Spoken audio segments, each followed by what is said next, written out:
Okay, ladies and gentlemen, what's going to happen now is I'm going to do a demonstration for how to get started on our final project. And the first demonstration I'm going to do is going to be for color pencil.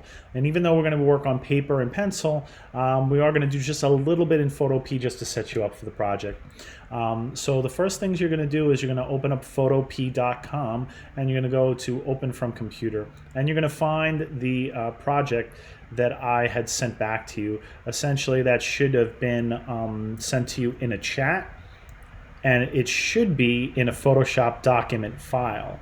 And the reason I did that was so that if you had the choice and you wanted to open this up and do this in digitally formatted or in color pencil, that you would have that choice and you would be able to sort of pick from this point. So you see that it has a grid, but the reason I gave it to you in a Photoshop document is that you still have your layers over here. So for you guys, you can't open up this document in anything else but Photopea unless you have Photoshop on your computers. So I don't want you to have to, if you're doing this on paper, to have to open this up every day and set it up like this. So what we can do is we can kind of crop this down to just the parts we need. So what we're going to want to do is we're going to want to go to our toolbar, and we want to go down to our crop tool and make sure we have the crop tool. It should be the fourth one down. There are different tools underneath there. We don't want to use the different tools. We want the crop tool. And then once we have the crop tool selected, you might see that you still have it set up with that fixed ratio up here that says 6:9. This is what we used to crop it originally.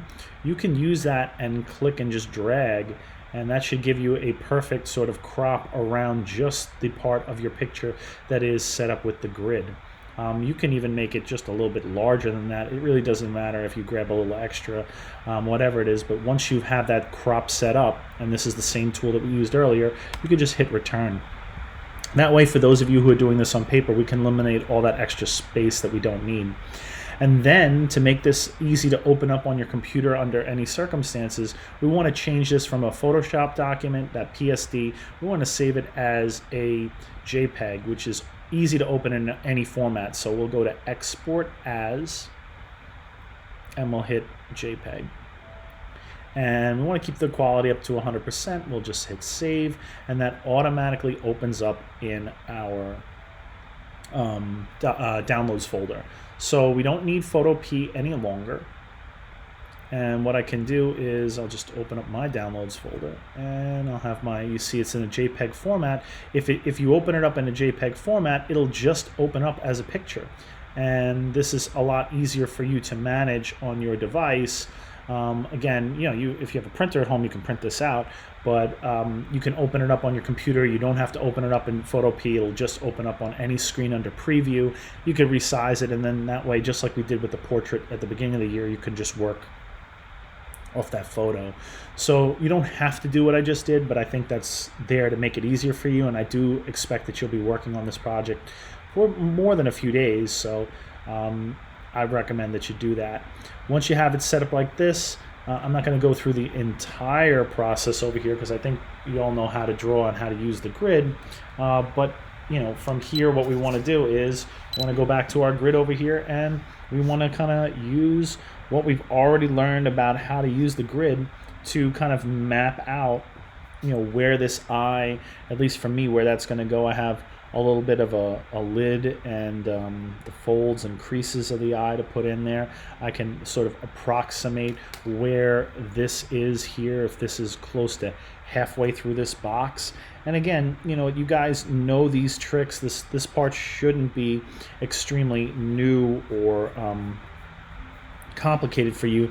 The one thing I will tell you overall is, don't take, because you know how to do this, don't take it for granted. Take your time to try to, really get those shapes right and really make it look accurate to the photograph. And, keep your lines and your drawing light. You're going to want to probably go in, I think the way I'm drawing right now, I'm going to want to come in and kind of erase some of the darkness of that line before I get started with anything else. But I'm going to start by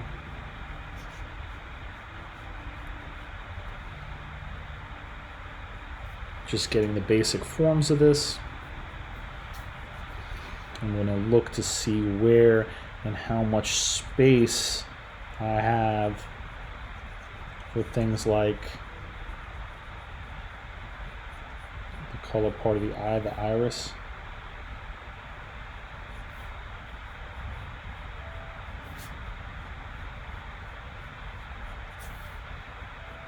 And again, I'm just working with regular pencil.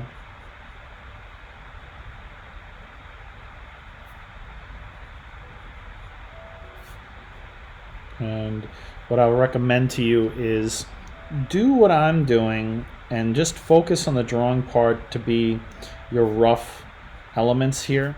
I'll draw this crease for the lid, but what I won't draw, I'm not going to draw the eyelashes right now. Resist that urge. We will obviously add eyelashes to this, and even though her eyebrows are like almost not there, I'm sure most of your pictures you do have eyebrows. We will draw those things in, and we will do them in color pencil. But what I will tell you to do is to not draw them right now in regular pencil, because basically those are easy things to add on later. And if you have those dark lines in here, when we're actually doing the shading of the lid itself, those little pencil line eyelashes are really going to get in the way and kind of give us a little bit of a problem when we're working. So for me in this one, I don't really have more edges than what you just seen me draw. So I'm just going to kind of limit it to what you see here in my little sketch, just the edges that I see. And what I'm going to do is I'm going to carefully kind of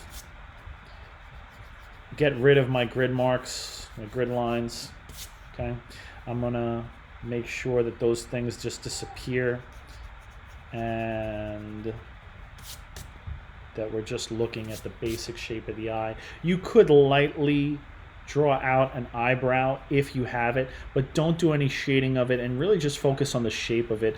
For her, in my particular picture, it really isn't much, so I'm just going to give myself a line to sort of indicate where it's supposed to go.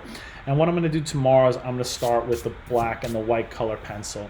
You might already figure out what you need to do over there. The same rules apply to what we've done in the past, is that we're going to use some of the neutral tone of the paper as our grays, and we're only going to use white where we need to sort of heighten some of the values, sort of brighten it up, and we'll just use a little bit of black in some of the darkest areas. But I will tell you this, if you jump ahead, do not do the eyelashes or eyebrows yet. Do not shade them in or color these things in. These will be the last finishing details. We do the first basic stuff, and then we do the major, the tiny little details. Major stuff first, tiny little details later on.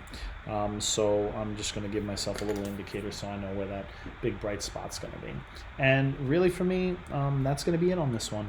So that is our demo for getting started as far as the drawing goes on paper.